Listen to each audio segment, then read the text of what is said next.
Movie के start में हम देखते हैं कि हमारे प्लेनेट से सारे प्लांट गायब हो रहे हैं, जिस वजह से नेचुरल ऑक्सीजन भी खत्म हो गई है। इसलिए ऑक्सीजन न होने की वजह से सारे लोग मर रहे थे। यहाँ जिंदगी बिल्कुल खत्म हो चुकी थी। बस ऑस्ट्रेलिया का एक शहर ही बच गया था, क्योंकि वो लोग आर्टिफिशियल ऑक्सीजन यूज कर रहे थे। लेकिन इस ऑक्सीजन की वजह से ह्यूमंस को एक खतरनाक डिजीज अटैक कर रही थी। इसके बाद हम इस फिल्म के मेन कैरेक्टर ईथन को देखते हैं, जिसकी वाइफ भी इस डिजीज का शिकार हो गई थी। इसलिए ईथन अपनी वाइफ को अच्छी ऑक्सीजन प्रोवाइड करने के लिए काफी मेहनत कर रहा था, क्योंकि अच्छी ऑक्सीजन लेने के लिए इसे पैसों की जरूरत थी। ये लोग जो इस दुनिया में सरवाइव कर रहे हैं वो एक खास कारपोरेशन की बदौलत है, क्योंकि ये कारपोरेशन आर्टिफिशियल ऑक्सीजन बनाती है। अब ईथन को रेजिना अपने ऑफिस बुलाती है। रेजिना ऑक्सीजन बनाने वाली कंपनी की सीईओ और एक रिसर्चर थी। वो ईथन को यहाँ अपने पास बुलाकर कहती है कि अगर ऐसे ये बीमारी फैलती रही तो सारी दुनिया बहुत जल्द खत्म हो जाएगी। ईथन, एक तुम ही हो जो इस दुनिया को बचा सकती हो। ईथन रेजिनिया की बातें सुनकर काफी कंफ्यूज हो जाता है, इसलिए रेजिनिया ईथन को एक लैब में लेकर जाती है। ईथन के साथ उसका एक फ्रेंड भी होता है और लैब में आकर वो दोनों एक टाइम मशीन को देखते हैं। यहाँ ईथन को पता चलता है कि ये टाइम मशीन इसके फादर ने बनाई है। रेजिना कहती है कि इस मशीन को सिर्फ तुम ही चला सकते हो, क्योंकि तुम्हारे हाथ में इस मशीन का एक पार्ट उस वॉच की शक्ल में है जो तुम्हारे डैड ने तुम्हें दी थी। ये सुनकर ईथन को याद आता है कि बचपन में जब उसके डैड ने उसे वॉच दी थी तो उसके हाथ से काफी ब्लड आया था। उस दिन के बाद से ये वॉच ईथन के हाथ में फिक्स हो गई थी, पर ईथन को आज से पहले इस वॉच के बारे में कुछ नहीं पता था। और अब ईथन को बताया जाता है कि इस टाइम मशीन से एक मैसेज रिसीव हुआ है जो कि फ्यूचर से आया है, और मैसेज में तुम्हें 400 साल आगे भेजने की बात हो रही है। यहाँ पर लैब के डॉक्टर ईथन से कहते हैं कि हमें ये भी पता चला है कि 400 साल बाद दुनिया नॉर्मल हो चुकी है, यानी कि वहाँ प्लांट्स और ऑक्सीजन है और वहाँ का क्लाइमेट भी बिल्कुल नॉर्मल है। वहाँ का एनवायरनमेंट दोबारा से इंसानों के रहने के काबिल है। डॉक्टर कहते हैं कि तुम्हें तुम्हारे फादर के एक्सपेरिमेंट के अकॉर्डिंग तुम्हें वहाँ जाना है और वहाँ के प्लांट्स को कलेक्ट करके यहाँ लाना है, यानी कि तुम फ्यूचर से प्लांट और ऑक्सीजन को कलेक्ट करके पास्ट में भेजोगे, जिससे कि हम यहाँ दोबारा लाइफ बेहतर बना देंगे। पर ईथन को लग रहा था कि ये सब मिलकर ईथन के साथ कोई गेम खेल रहे हैं, और अगर ये सच है तब ईथन वहाँ नहीं जाना चाहता था, क्योंकि उसकी वाइफ बीमार थी। यहाँ साइंटिस्ट को लगता था कि अगर ईथन फ्यूचर में चला जाए तो वो इस वर्ल्ड को ठीक कर सकती हैं। सीन अब चेंज होता है और हम ईथन को देखते हैं जो अपने फ्रेंड जूड के साथ होता है, जो उसे फ्यूचर में जाने के लिए मना रहा होता है। पर ईथन वहां नहीं जाना चाहता था, क्योंकि वो अपने फादर की तरह नहीं बनना चाहता था, जो अपनी फैमिली ईथन और उसकी मदर को छोड़कर वहां से चले गए थे। ईथन की मदर के डेथ के बाद जूड ने एक बड़े भाई की तरह ईथन का ख्याल रखा था। ईथन अपने फादर की तरह अपनी वाइफ को अकेला छोड़कर नहीं जाना चाहता था, लेकिन जूड उसे समझाता है कि तुम्हारी वाइफ बीमार है और उसे ठीक करने का यही तरीका है कि तुम फ्यूचर में जाकर प्लांट्स को यहाँ लाओ, जिससे यहाँ का एनवायरनमेंट ठीक हो जाएगा और तुम्हारी वाइफ भी ठीक हो जाएगी। घर जाकर ईथन जब सारी बातें अपनी वाइफ से शेयर करता है तो वो भी उसे फ्यूचर में जाने के लिए इंसिस्ट करती है। हालांकि वो नहीं चाहती थी कि ईथन फ्यूचर में जाए, पर वो यहाँ रहे सभी लोगों के लिए कुर्बानी दे देती है। अगले दिन काफी ज्यादा सोचने के बाद ईथन जीना के पास जाता है। वो उससे कहता है कि मैं जाने के लिए तैयार हूँ, पर मेरी एक शर्त है कि अगर आपको इलाज मिल गया तो आप सबसे पहले मेरी वाइफ को ठीक करोगे। ये बात जीना मान जाती है और अब ईथन की फ्यूचर में जाने की तैयारियां शुरू हो जाती हैं। लैब में ईथन को एक सूट दिया जाता है जो उसे मशीन में जाने से पहले पहनना था। इस सब के बाद ईथन जब उनसे आगे का प्लान पूछता है तो उनके पास कोई जवाब नहीं था। इनको इस बात का पता नहीं था कि फ्यूचर में ईथन को कौन मिलेगा और वो यहाँ वापस कैसे आएगा। यहाँ तक कि उनको ये भी नहीं पता था कि ईथन उन प्लांट्स को यहाँ पर ला पाएगा या नहीं। पर ईथन को तो किसी भी हालत में वहाँ जाना ही होता है। अब ईथन जैसे ही जाने वाला होता है तो उसे एक डिवाइस दी जाती है जो ईथन को पास्ट से कनेक्ट रखेगी। ईथन को अब मशीन में खड़ा कर दिया जाता है और ये लोग टाइम सेट करके मशीन को स्टार्ट कर देते हैं। यहाँ अब रेडियो वेव्स के एक ब्लास्ट होता है और ईथन मशीन के अंदर बहुत तेजी से मूव करता है और आखिर वो आसमान से होता हुआ एक जंगल में गिर जाता है। हवा में तेजी से आने की वजह से ईथन के सूट को आग लग जाती है, तो वो जल्दी से उसे उतार देता है और फिर वो अपने इर्द गिर्द देखता है जहाँ ये दुनिया दोबारा से पहले जैसी हो गई थी। ईथन अब नेचुरल ऑक्सीजन और ब्यूटी को एंजॉय करता है। आगे चलकर उसे एक स्केलेटन नजर आता है जिसके हेड पर एक गोली का निशान था। जब वो उसके ड्रेस पर से नाम पढ़ता है तो चौंक जाता है, क्योंकि वो उसी का स्केलेटन था। यहाँ ईथन को वो डिवाइस भी मिलती है जैसी डिवाइस साइंटिस्ट ने उसे दी थी। ये सब देखकर ईथन बहुत ज्यादा डर जाता है, उसे कुछ समझ नहीं आता। इस स्केलेटन के हाथ में भी वही वॉच थी जो ईथन के हाथ में थी, पर लाइट का फर्क था। स्केलेटन की वॉच में ग्रीन लाइट थी जबकि ईथन की वॉच में रेड लाइट थी, जो जो उसने बचपन से देखी थी। जिसके बाद रात हो जाती है तो ईथन आग जलाता है और बेरीज खाता है, पर बेरीज खाने की वजह से ईथन की तबीयत खराब हो जाती है और वो बेहोश हो जाता है। ईथन की तबीयत के बारे में उस डिवाइस की मदद से लैब में पता चल जाता है। अब ईथन को जब होश आता है तो उसके पास उसका फ्रेंड जूड होता है, जिसे ईथन को बचाने के लिए फ्यूचर में भेजा गया था ताकि वो अपना मिशन पूरा कर सके। कुछ देर बाद ईथन और जूड को आगे जाने पर एक डोर नजर आता है, पर अब हम देखते हैं कि ईथन का स्केलेटन जो हमने पहले देखा था वो अब दूसरे डोर के आगे था, जिससे हम ये तो अंदाजा लगा ही सकते हैं कि पास्ट में जरूर कुछ न कुछ चेंज हुआ था। तभी एक स्कैनर निकल कर आता है और ईथन की आई को स्कैन करता है। ईथन की आई को स्कैन करते ही डोर ओपन हो जाता है और अंदर जाने पर उन्हें पता चलता है कि ये वही लैब है जहाँ से इन्होंने स्टार्ट किया था। ईथन ये देखकर काफी एक्साइटेड हो जाता है क्योंकि अब इनके सामने वो टाइम मशीन थी जिसकी मदद से वो पास्ट में जा सकते थे, पर उन्हें टाइम मशीन के ऊपर एक टाइमर दिखाई देता है जिसे देखकर उन्हें पता चलता है कि ये लैब रीएक्टिवेट होने के 4 घंटे बाद खत्म हो जाएगी। इस सिस्टम को ऐसा इसलिए डिजाइन किया गया था ताकि कोई इस सिस्टम का गलत फायदा ना उठा सके। ईथन अब एक होलोग्राम ऑन करता है जिसमें उसके फादर ने इस प्रोजेक्ट की डिटेल्स बताई हुई थी। अब उन्हें 4 घंटे के अंदर ऑक्सीजन और प्लांट्स को कलेक्ट करके वापस जाना था, पर जब वो देखते हैं कि प्लांट्स कलेक्ट करने वाली मशीन खराब है तो वो काफी परेशान हो जाती हैं क्योंकि उन्हें इस मशीन को 4 घंटों के अंदर ठीक करके वापस जाना था।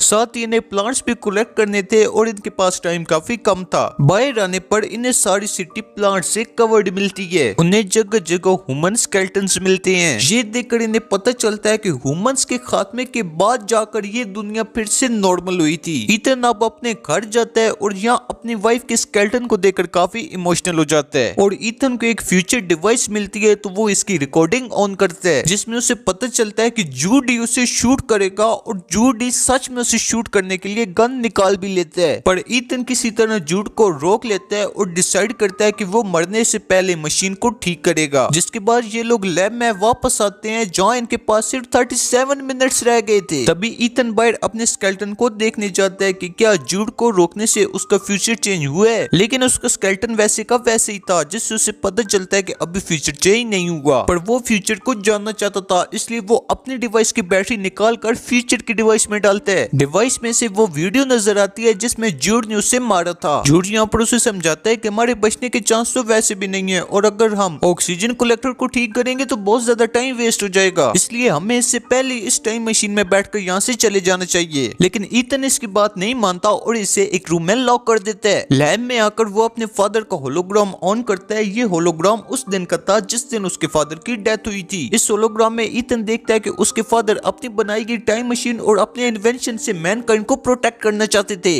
लेकिन रेजिना इस मशीन को अपने काम के लिए यूज करना चाहती थी। रेजिना अपने मकसद में कामयाब न हो पाए, इसलिए ईथन के डैड ने उस मशीन को ईथन के डीएनए से कनेक्ट कर दिया था। इसी वजह से वो वॉच पहनने पर ईथन के हाथ से ब्लड आया था, पर रेजिना हार मानने वाली नहीं थी, इसलिए उसने जूड के साथ मिलकर ईथन के पेरेंट्स को मार दिया ताकि वो फ्यूचर में ईथन को अपने मकसद के लिए यूज कर सके। ईथन ये देखकर काफी ज्यादा डिस्टर्ब हो जाता है। वो सोचता है कि जिसको उसने अपना भाई माना था उसने उसके पेरेंट्स को मारा था। ईथन को यहाँ पर यह भी समझ आ जाती है कि वो इतने सालों से अपने फादर को गलत समझ रहा था, वो भी सिर्फ जूड के कहने पर। ईथन जूड को अब अपने मकसद में कामयाब नहीं होने देना चाहता था, इसलिए वो टाइम मशीन को डिस्ट्रॉय करने की कोशिश करता है, पर जूड उसे रोक देता है। जूड उसे बताता है कि रेजिना ने मुझे इसलिए भेजा है कि जब ईथन मशीन ठीक करो तो मैं उसे मार दूं। अब क्योंकि जूड ईथन को अपने भाई की तरह समझता था, इसलिए वो ईथन को मारने से पहले ही अपने आप को शूट कर देता है। अब ईथन अपने फादर का मकसद पूरा करने के लिए काम करता है। वो जल्दी से ऑक्सीजन कलेक्टर को ठीक कर देता है और सारे प्लांट्स मशीन में रखकर उन्हें पास में भेज देता है। यहाँ ईथन ने अपने फादर के मर्डर और रेजिना के प्लान के एविडेंसेस साथ भेजे थे, लेकिन वो खुद पास में नहीं गया था, जिससे रेजिना का सारा प्लान चौपट हो गया और रेजिना को अरेस्ट कर लिया गया। ईथन अपनी वाइफ के लिए फ्यूचर से पास्ट में एक फ्लावर बेचता है और खुद फ्यूचर में उस टाइम मशीन को डिस्ट्रॉय कर देता है ताकि कोई इसका गलत इस्तेमाल न कर सके। अब ईथन जब लैब से बाहर आता है तो उसे कोई स्केलेटन नजर नहीं आता, जिससे उसे समझ आ जाती है कि अब पास्ट चेंज हो गया। ईथन के इस अच्छे डिसीजन ने पूरे मैनकाइंड को सेव कर लिया। जिसके बाद फ्यूचर की ग्रीनरी को दिखाती हुई ये मूवी यहाँ पर एंड हो जाती है। तो आपको ये मूवी कैसी लगी कमेंट सेक्शन में जरूर बताना।